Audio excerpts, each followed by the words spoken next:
ഞാനൊരു മാൺപെഴും ചെമ്പനീർപ്പൂവിനെ കാണവേ ചോദിച്ചേന്നിപ്രകാരം, പുഞ്ചിരിക്കൊള്ളുന്നതെന്തിന്നു പൂവേ നീ, നിഞ്ചെറു ജീവിതമെത്ര മോശം.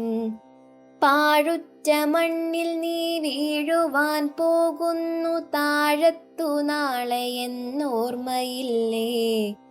ഓതിയിലുത്തരമെന്നുമച്ചോദ്യത്തിനാതങ്കമേശാത്തൊരാപ്രസൂനം. മനോഹരമായ പനിനീർപ്പൂവിനെ കണ്ട കവി അതിനോട് ചോദിക്കുന്നത്, നീ എന്തിനാണ് ഇങ്ങനെ പുഞ്ചിരിക്കുന്നത്?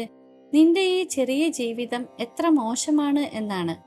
നാളെ നീ ഈ വെറും മണ്ണിൽ ഞെട്ടറ്റ് വീണ് നശിക്കാൻ പോകുന്നതാണെന്ന് ഓർമ്മിക്കണം എന്ന് കവി പൂവിനോട് പറയുന്നു. ഇവിടെ കവി പൂവിന്റെ ഹ്രസ്വമായ ജീവിതത്തെക്കുറിച്ചും അതിന്റെ അന്തിമമായ നാശത്തെക്കുറിച്ചുമുള്ള മനുഷ്യന്റെ കാഴ്ചപ്പാടാണ് അവതരിപ്പിക്കുന്നത്. കവിയുടെ ഈ ചോദ്യങ്ങൾക്ക് പൂവ് ഒരു ഉത്തരവും നൽകിയില്ല. പൂവിന് കവിയുടെ ചോദ്യങ്ങളിൽ യാതൊരു ഭയമോ ഉത്കണ്ഠയോ ഇല്ലായിരുന്നു. എന്തെറ്റു കാട്ടുവാൻ മേന്മേൽ വിലങ്ങനെ തന്തലയാട്ടുക മാത്രം ചെയ്തു, എന്തതിൻ താൽപര്യമെന്നു ഞാൻ ചിന്തിച്ചേൻ ബന്ധം മനസ്സിലായി അല്പമപ്പോൾ. തെറ്റെന്നു വീണ്ടും അപ്പൂവിനോടോതിനേൻ, തെറ്റിപ്പോയി ഞാനൊരു ബുദ്ധിഹീനൻ. നിന്നുടെ ജീവിതം മോശമെന്നല്ലി ഞാൻ ചൊന്നതെന്നോമനെ മാപ്പു നൽകൂ. കവിയുടെ ചോദ്യങ്ങളിലെ തെറ്റ് ചൂണ്ടിക്കാണിക്കുന്നതിനായി പൂവ് അതിന്റെ തല വിലങ്ങനെ ആട്ടുക മാത്രം ചെയ്തു. ഇത് പൂവിന്റെ നിശബ്ദമായ ഒരു പ്രതികരണമാണ്.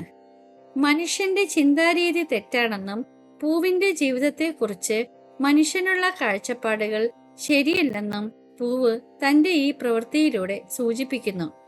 ഈ നിശബ്ദമായ ആട്ടൽ കവിയുടെ കാഴ്ചപ്പാടിനെ തിരുത്താനുള്ള ഒരു സൂചനയായി കവിക്ക് അനുഭവപ്പെടുന്നു. തന്റെ തെറ്റ് മനസ്സിലാക്കിയ കവി പൂവിനോട് തനിക്ക് തെറ്റിപ്പോയെന്നും താൻ ഒരു ബുദ്ധിഹീനൻ ആണെന്നും ഏറ്റുപറയുന്നു. പൂവിന്റെ ജീവിതത്തെക്കുറിച്ച് താൻ നടത്തിയ നിരീക്ഷണം ശരിയായിരുന്നില്ലെന്ന് കവിക്ക് ബോധ്യമാകുന്നു. നിന്റെ ജീവിതം മോശമാണെന്ന് താൻ പറഞ്ഞതിന് കവി മാപ്പു ചോദിക്കുന്നു. കവി പൂവിനെ ഓമനെ എന്ന് സ്നേഹത്തോടെയാണ് അഭിസംബോധന ചെയ്യുന്നത്. പൂക്കളെ പൂക്കളെ പാരിതിൽ നിങ്ങൾക്കു പാർക്കുകിലെന്തോന്നു മീതെ ചൊൽവാൻ, ഏതൊരു പാഴ്മണൽ കാടുതാൻ നിങ്ങളാൽ പൂതമാം നന്ദനമാകുന്നീല. ഏതൊരു മാലിൽ താൻ മർത്യർക്കു നിങ്ങളാൽ സ്ഫീതമാനന്ദം വായിക്കുന്നീല. പാടുന്ന വണ്ടുകൾക്കൊപ്പമായി തെന്നലിൽ ആടുന്ന നിങ്ങളെ ആർ മറക്കും. ഘ്രാണേന്ദ്രിയത്തിനു സാഫല്യം നേടുന്നു മാനവർ നിങ്ങൾ തന്നന്തികത്തിൽ. തന്നറും തേൻ നിങ്ങളേകുന്നു ലോകത്തിനന്നപൂർണേശ്വരിമാർ കണക്കെ. പൂവിനോടുള്ള കവിയുടെ മനോഭാവത്തിൽ ഒരു വലിയ മാറ്റം സംഭവിക്കുന്നു.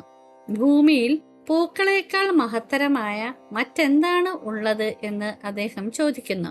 എത്ര പാഴ്മണൽ നിറഞ്ഞ മരുഭൂമിയും പൂക്കളാൽ നന്ദനോദ്യാനങ്ങളാക്കി മാറ്റാൻ അവയ്ക്ക് കഴിയും. ഏത് ദുരിതത്തിലും കഷ്ടപ്പാടിലും പൂക്കളാൽ മനുഷ്യർക്ക് അളവറ്റ ആനന്ദം ലഭിക്കുമെന്നാണ് ഈ വരികളിൽ പറയുന്നത്. തേൻ കുടിക്കാൻ വരുന്ന വണ്ടുകൾക്കൊപ്പം ഇളംകാറ്റിൽ നൃത്തം ചെയ്യുന്ന പൂക്കളെ ആർക്കാണ് മറക്കാൻ കഴിയുക എന്ന് കവി ചോദിക്കുന്നു. മനുഷ്യന്റെ ഘ്രാണേന്ദ്രിയത്തിന് പൂക്കളുടെ സമീപത്ത് നിന്ന് സാഫല്യം ലഭിക്കുന്നു. പൂക്കളുടെ സുഗന്ധം മനുഷ്യന് ആനന്ദം നൽകുന്നു. കാഴ്ച, കേൾവി, ഗന്ധം എന്നിങ്ങനെ പല ഇന്ദ്രിയങ്ങളെയും പൂക്കൾ സന്തോഷിപ്പിക്കുന്നു എന്ന് കവി പറയുന്നു. അന്നപൂർണേശ്വരിയെ പോലെ ലോകത്തിന് തേൻ നൽകി പൂക്കൾ ജീവജാലങ്ങളെ പോഷിപ്പിക്കുന്നു. അന്നപൂർണേശ്വരി സമൃദ്ധിയുടെ ദേവതയാണ്. അതുപോലെ പൂക്കളും ലോകത്തിന് തേൻ നൽകി പോഷണവും ജീവനും നൽകുന്നു. പാണിയാൽ സ്പർശിച്ചാൽ എന്തൊരു മാർദ്ദവം, വേണിയിൽ ചൂടിയാൽ എന്തു ഭംഗി. ദേവനെ പൂജിക്കാം, വീരനെ ചാർത്തിക്കാം, പാവത്തിൻ മൗലിക്കും ഭൂഷയാക്കാം. കല്യാണ കർമ്മത്തിനാവശ്യമേവർക്കും കല്യാണധാമങ്ങളായ നിങ്ങൾ.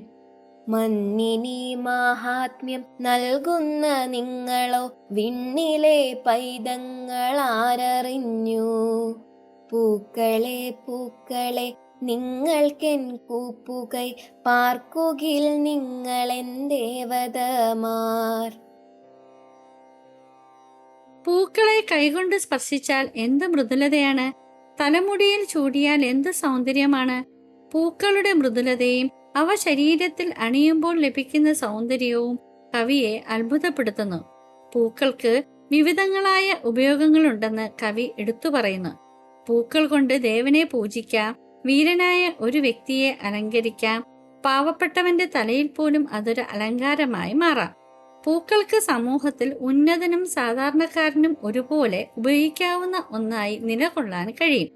വിവാഹം പോലുള്ള ശുഭകർമ്മങ്ങൾക്ക് പൂക്കൾ അത്യാവശ്യമാണ്. ശുഭകാര്യങ്ങൾക്ക് പൂക്കളുടെ സാന്നിധ്യം അനിവാര്യമാണ്. ഭൂമിക്ക് മഹത്വം നൽകുന്ന പൂക്കൾ സ്വർഗത്തിലെ കുട്ടികളാണോ? ആർക്കറിയാം. പൂക്കളുടെ ഉത്ഭവത്തെക്കുറിച്ച് കവിക്ക് അത്ഭുതമുണ്ട്. അവ ഈ ലോകത്തിന് സൗന്ദര്യവും മഹത്വവും നൽകുന്നതിനാൽ പൂക്കൾ സ്വർഗത്തിൽ നിന്ന് വന്നവരാണോ എന്ന് കവി സംശയിക്കുന്നു. കവിതയുടെ അവസാനത്തിൽ കവി പൂക്കളെ പ്രണമിച്ചുകൊണ്ട് അവയോടുള്ള തന്റെ ഭക്തി പ്രകടിപ്പിക്കുന്നു. പൂക്കളെ വെറും ചെടികളായി കാണാതെ അവയെ ദേവതമാരായി കണ്ട് ആദരിക്കാനുള്ള ഒരു ആഹ്വാനം കൂടിയാണ് ഈ കവിത.